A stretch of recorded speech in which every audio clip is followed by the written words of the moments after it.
Wakristo mkipembeleza mwili, hata kama uko na bibi itakuitisha ingine. So Biblia inasema mtu yoyote atakayeponya nafsi yake ataiangamiza, na yeyote atakayeiangamiza ataiponya.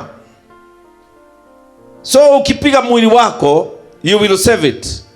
Ukikataa kuipiga kwa sababu ya kuipenda, uipembeleze, itakuonyesha maneno.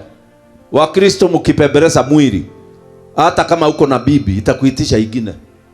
Hii mwili ukipembeleza dada, itakwambia uachane na husband yule uko nao, utafute ingine.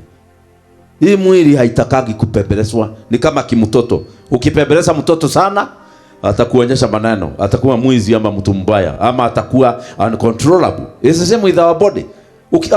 Ukipembeleza mwili sana, unapembeleza, unasema unajua mwili inataka, unajua itaikuitisha vitu mpaka ikuitisha mke wa jirani na umeokoka, nataka yule, unaiambia isijwe katika jina la Yesu, inakuambia angalia vile amenona.